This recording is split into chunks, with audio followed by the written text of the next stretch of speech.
Didn't have any big golf questions, but if I just start off by saying, obviously last week was exciting. I think the one thing our guys enjoyed as much as I did is having the students back on campus, not just probably throughout the week, for them to have a few more things to do and a few more things to, be focused on other than, completely football at times, but to have them in the crowd, to have that little bit more of the emotions that I think we maybe don't see before school starts. So I think that's a big boost to our guys. I think that was a big boost to us. Obviously the way we played was a boost, but it's nice to have that behind you. And really want to thank them, and hopefully they continue to do the same things and get better each and every week like us. And, we can open it up for questions. Bill? Tim, you just stay. Only one part, though. Yeah, just evaluate, I'll just ask one or another. Evaluate how you thought Braxton played, how he responded to the situation, and what do you see encouraging or discouraging, I guess, from his play? I think he did a good job. Like you said, number one thing he did was he held on to the football. He made some plays with his feet. He settled down, threw some good balls later in the game. I think originally starting off with, the ball wasn't coming out of his hand quite as well as he would have liked or anyone else would have liked. But that can come with nerves, and that can come with a lot of different things. So he settled down. He was good on the sideline. He took some shots, so he still got up and continued to compete. I think that's the number one most important thing we saw from him is his demeanor and how he competed throughout the entire game. Bill? How would you characterize the month upcoming to you, the October stretch of games you have, and how well prepared do you think you guys are for that? Well, we'll see. We'll see real quick here, and it's hard to look past any one game. Lay awake at night anyway, but if you look and try and figure out what you're going to do the next 4 weeks, it's even more difficult. So 1 week at a time, our focus is on getting better, and we know with the kind of team we have and the amount of youth that we have that if we can continue to focus on getting better each and every day as well as each and every week, I think we got a chance to have a good month. Obviously, you're just concentrating on Michigan State, knowing you have Nebraska, one away from Wisconsin. Is this kind of the most critical month for you guys? I don't know what else there is to say about it. It is. It's a big month, and our guys understand that. They're not blind. They walk in every day and see the schedule up on the board. But again, we try to make sure they stay focused on what it is we have to do and focused on getting better. We know it's going to be a grind, and I think you knew that in the summer. You knew that when this thing started off. No matter what the situation was, if that was going to be a grind, this is going to be a grind, and that's how you get better. Rusty? I know it's a small subset of games, but Michigan State leads the Big Ten in defense. Is this the biggest test you've faced so far with your offense? I think so. I mean, obviously, I think Miami had a very good defense. Every week somebody poses a little bit different. I think last week there was maybe they didn't have the talent that maybe Michigan State has right now, but they do a lot of different things Colorado-wise that gives offenses some problems. Michigan State's probably as good up front as we've seen. They're going to definitely get on your guys outside. They're going to put pressure on you, whether it's 4 or 5 or 6 men at any time. So I think we understand that. How we handle it will be the key for the game. And as a defensive coach, I would think that anytime you went into a game where the other team had a true freshman, it would stand to reason that you'd think, let's throw everything we got at him and see how he reacts. Is that what you anticipate from Michigan State? I would imagine. I mean, they're still going to be who they are, and they are a very aggressive team anyway. So if that factors into it, they'll be even more aggressive. But really, in a lot of what you watch from them, I don't know how you could get a whole lot more aggressive. I mean, they're going to bring, like I said, 4 or 5 and 6 most of the time, and sometimes more if they can. So will they be more aggressive? I mean, it's a good chance. I think that knowing the situation and knowing what their mentality is, I wouldn't expect anything else. Bill? I know that they didn't play with only part of their team last year, but could you comment on all the adversity they went through with Coach Dantonio, and also do you think people really remember that they were one of the tri-champions? It seems like the bowl changed perceptions of their program to some people. Again, if they worry about what the public and the media thinks too much, they won't be doing what they need to do. Obviously, they were co-champions last year, had a great season. Maybe they weren't into BCS just because of the way things worked out, but I'm sure they weren't satisfied and happy with where they ended up at the end of the year as well. But they had a great year, and all the different things that they had go on there. I mean, to me, they handled it great. Is that any sort of thing that you would bring up to your team? They went 11-1 in the regular season with all these disruptions. I mean, again, we've got enough things to focus on. I think we've talked about those kinds of things and what teams have done what in the preseason. When we were in camp, kind of really looking back into whether it was a Michigan State's or whether it was an NFL team of the Green Bay Packers or how many people they had down or the different things. We brought those things up when we had the time to, so that those guys could understand that there's been a lot of people that have been in their situation. And there's people out there that are in a harder and tougher situation than they're in. But there's ways of getting through it and getting better and continue to fight. Doug? Missed tackles was something we talked about after both the Toledo game and the Miami game. Was that something you felt the defense made progress with against Colorado? I think we did. We still had some missed tackles, and I think you're always going to have them if you're aggressive. I think the biggest thing that happened last week, as opposed to 2 weeks before that, if a guy missed a tackle, there was somebody else right there to make it. And maybe that wasn't the case, I know, in Miami. That wasn't probably the case all the time in the Toledo game. But we still missed some. We still know we got to get better at it. But the ones that we missed, there were 2 or 3 or 4 other guys right there afterwards. So our pursuit was a lot better. Was that a focus last week in practice? Yeah, it's always a focus for us. It was obviously a little bit of a heightened awareness just because we didn't do as well as we have in the past 9 years at it.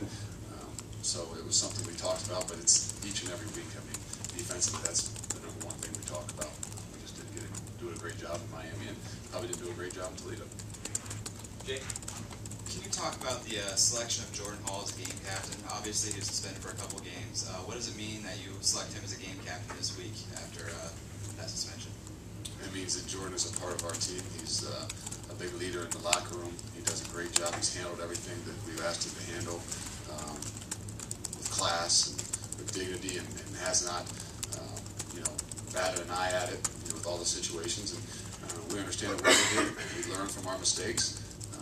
But we're not going to throw guys away.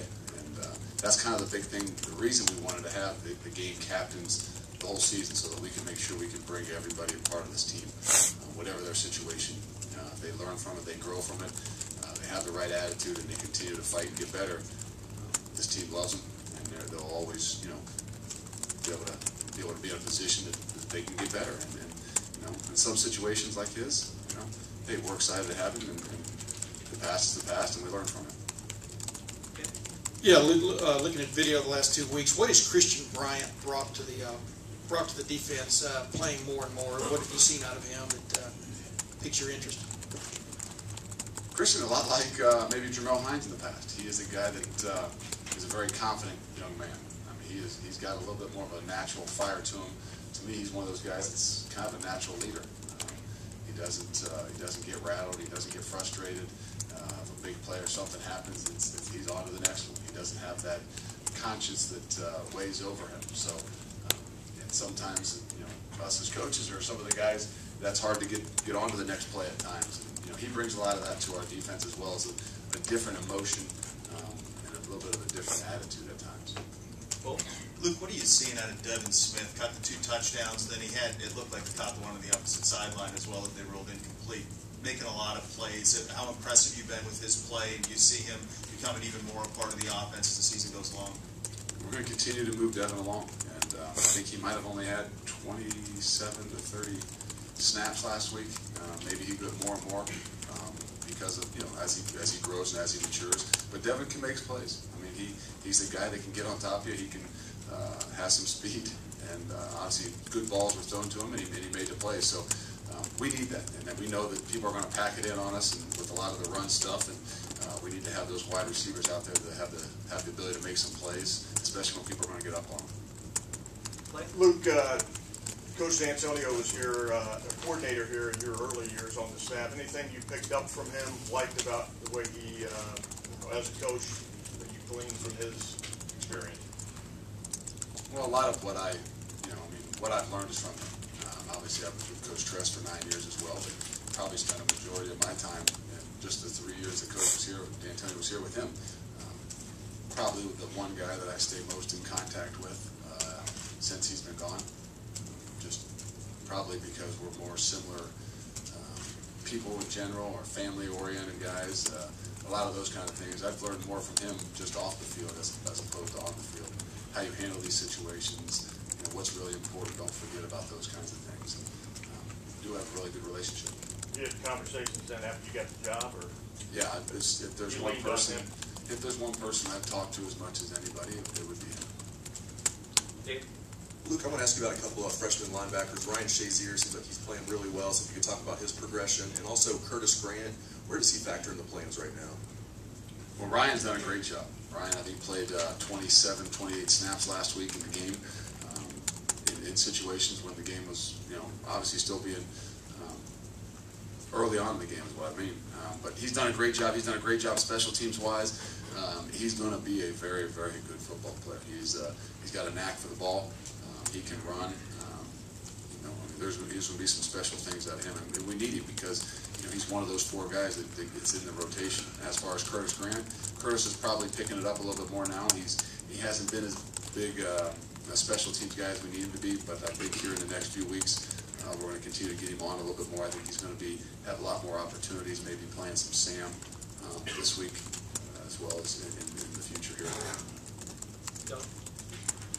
I was going to say, I'll follow up on this. Why would Curtis have more opportunities at the Sam this week? What are you seeing there at that position, if that would be the case? No, we just kind of moved him a little bit. He had been a Mike backer and kind of trying to get a bigger physical guy. Maybe if we still having backups. Sabino bumping out to the Sam as well.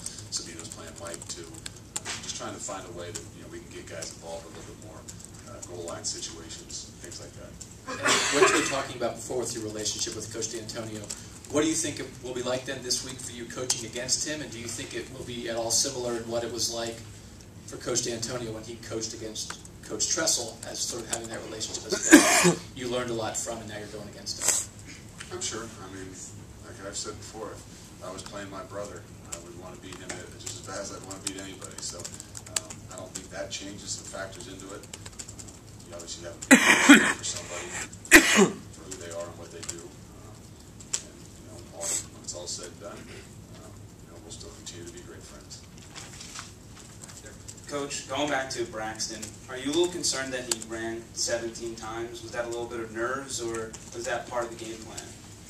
I think it's a little bit of both. But obviously we got to be conscious of it. He's got to be conscious of it. I'm not sure that that's the amount of times we'd like for that to happen, but there are going to be situations where he's going to run, and we're not going to avoid those as well. So, what's the perfect number? I don't know. Obviously, knowing staying healthy and being able to know when to take off and when to get down and when to go for the extra yardage, those are the things you got to learn. Tim? Yeah, Luke, what's the update on Nathan Williams and Corey Philly Brown? Will they either be available this week, do you think? Don't know and don't know. Maybe we'll have a little better idea. Maybe by Wednesday. I wouldn't be able to speak a little intelligently on it right now. The other thing I wanted to ask, Curtis Grant, for example, is there such thing as a guy coming in with a mentality I'm a middle linebacker and maybe he has to grow into like maybe other roles, if you understand what I'm saying? I mean, is that one of his situations? No, I think in hindsight, you look back at it, probably we would have wished we maybe put him at Sam early in camp. Maybe that was coaching things that we could have done earlier. But hey, you got to learn how to play football. You got to learn how to play in the system. And I always try and tell a lot of those guys. James Laurinaitis was a Sam his freshman year, and then we didn't even know. We only moved him to Mike because we didn't have a guy.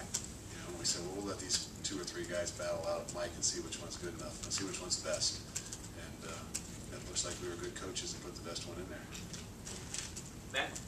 Luke, I know, obviously this day and age you need to win, want to win every game. I just wondered, does the mentality change at all with the start of Big Ten play? Having played through it, coached in it, and starting Big Ten play for the players, is it different this week at all? Yeah, I mean, there's definitely a heightened awareness, and they understand that not that all those other games don't count, because they do, but they know what it's about. And that's where our focus has always been, about winning the Big Ten, and this is when it starts. And, we've kind of, talked about that also at the preseason, in fall camp and things like that, about, looking at that schedule ahead of time, so that when you get into that season, you don't have to look ahead week to week. When you can't look 3 weeks ahead, but you knew what this month was going to be about. And, you know, that's the fun of it. That's the beauty of it. And I know they're excited. I know we're all excited. Brandon? Luke, obviously you guys are focused on this week's game against Michigan State. At what point do you start to get DeVere and Boom and Mike Adams kind of back involved in the game plan, and how do you balance that, knowing that they're going to be available? We're not worried about it. We're not thinking about that. We've had a plan all along, and those guys are still doing what we've asked them to do. And when they're able to go, we'll get them back into the mix. And you know, we put a lot on them to make sure that they know what's going on and they're staying involved. And I can just tell you that they've done a great job of what we've asked them to do. Bill? Jordan Hall, what do you see kind of that we don't see as far as what makes him a special player, unique person, anything like that? You know, he's a competitor. I think that's probably the one thing you can talk about as much as anything. Those guys with all kinds of abilities. And when you get to college, when you get to the next level, those abilities become closer and closer. And I think the things that separate people are their competitive nature. And I think that's the one thing I would say about Jordan. Yes, he's very good in the things he does, but he's a competitor. Whether you put him back there to return the kick or you put him up at the front line to be one of the front line guys to block. I'll tell you right now, if we took him over on defense, he'd start somewhere on defense too, just because of the competitor that he is. Marty?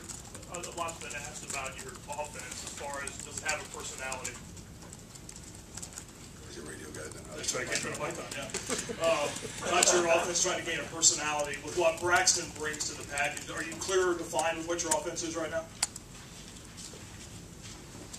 Yes and no. I mean, we know we've got to be balanced. I think that's the big thing. And we've got to find more balance. That's not always easy to do. Like I said, we may have called a lot more passes last week than we actually threw. But, you know, we're going to continue to tweak those things and find different ways that we can do what we do and get better at them. But we know we need to have balance. And, you know, in what way, we'll continue to figure that one out. Kevin? Luke back here in the cameras. I know you really can't prepare for trick plays, but last year Michigan State pulled off probably one of the best ones in recent memory with that little Giants play. I mean, how do you preach to a younger team how do you prepare for the possibility of something like that coming down the road? It starts with fundamentals. You got to be fundamentally sound. And to me, defensively, that's kind of what we do. You know, we maybe don't get into the scheme as much as things as we do, just making sure that we're sound in what we do. So pretty much you hope that you've got an awareness of everything that's going on. But, you know, the hard part about those kinds of things is you can't sit there and try and wait for them all game. You know, if you're sitting there looking for it all game, then you're probably missing 90% of what's happening. But you got to just be aware to be able to react to the things that you see. On Jordan Hall again, just the fact that, you know, he was friends with Terrell Pryor going back to high school and that kind of thing. Did you ever have any concern? Or did you ever see anything that, with everything that happened with Terrell, was it ever difficult for Jordan? No, Jordan's his own person.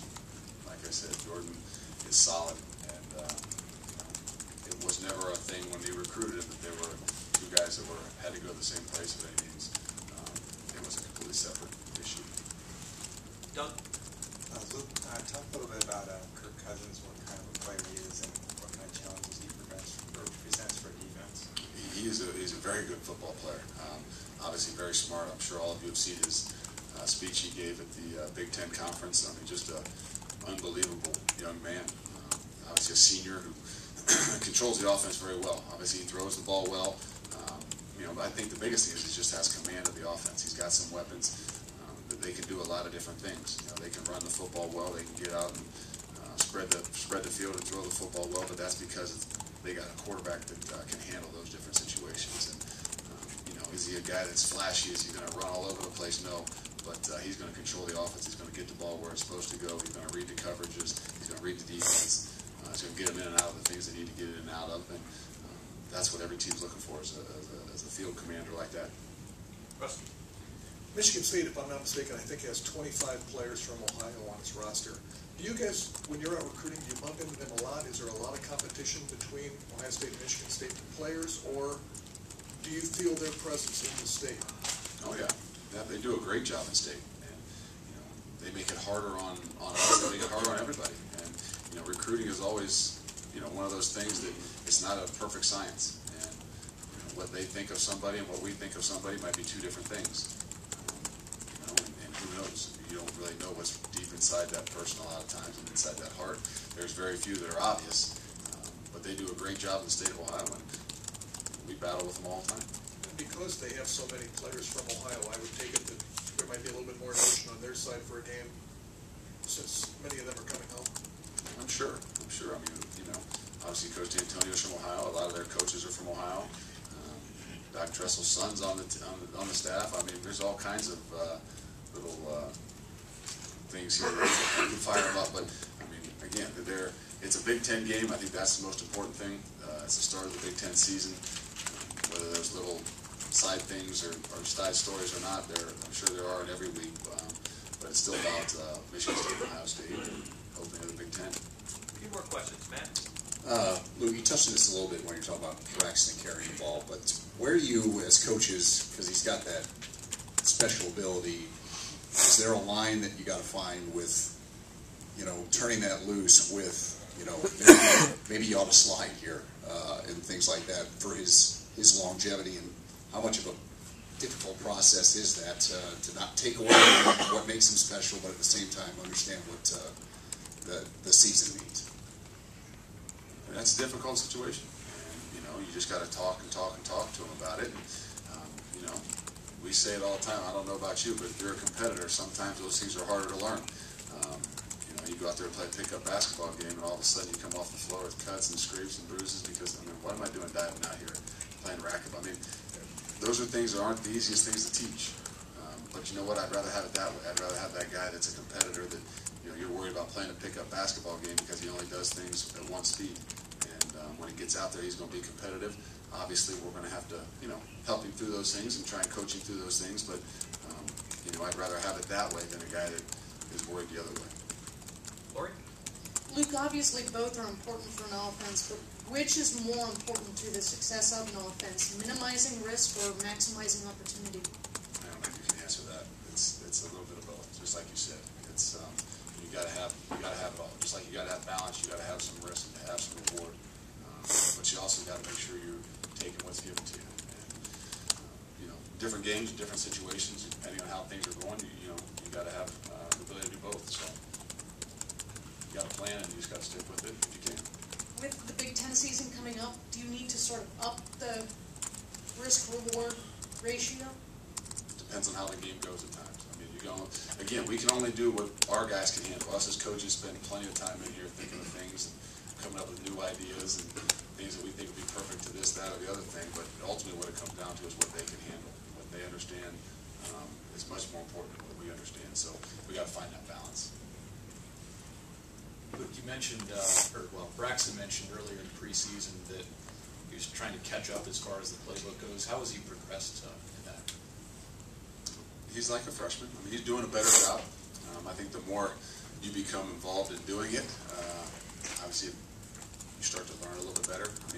A lot of these guys, like myself, are probably a little bit more learned by doing. And sometimes in practice you think you know it, and you get out in the game and you realize, wow, it happens a little bit faster. I didn't quite know it. So I think he's done a good job. He's going to continue to do a good job.